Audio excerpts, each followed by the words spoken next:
Deməli dostlar, Harbor Residence Sibir'in en premium zonası olan bak Ayparan düz karşısında yerleşir.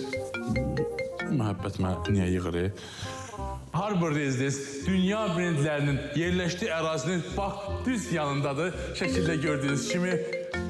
Bu məhəbbət məni niyə yığır? Hə? Deməli və Harbor Residence'də işlər çox sürətlə gedir. Bak gördüğünüz kimi ərazidə... Bu kimdir kaskası burada? Bir de yaxınlaşdırır zəhmət olmasa.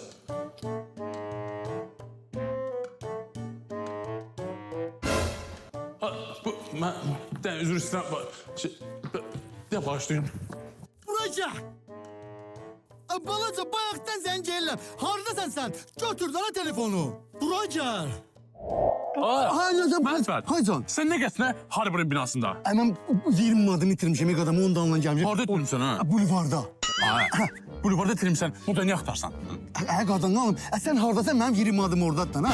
Sən cibində olmalı, mənim 20 dən qadanım çıxart da bir dənə zəyimiz olur. Mən də 20 masada olmur, məhəbbət. Neçə olur, bir dənə baxın. 100 manat. 100 manat. Hə, dana qadana, bir dənə 100 neçə dənə 20'lik var. 5 dənə. Ama biri mənimdən itirdiyim 20'lik dənə qadana. Gözlə qoy, mən 4 dənə, o 80 manatı qaytarım sənə, gözlə bir dəqiqə. Əgər də mən sənə 80'i qaytaracağım, onsuz da onu halal eləməyəcəm. Sən də haram yiyən adam deyilsən. Ona görə də məndən özünü qoruya qadam. Adını ləkələmə, adını ləkələmə. Ədə qodu ki, öz adının üstündə olsun. Elə mal fikir vermə, sən mal qoşulma. Halal yaşa, mən başımı bırax. Xoy, Tuana. Sağ ol, məhəbbət. Mən düşündüyün üçün. Ki, ikimiz las eləyirdim,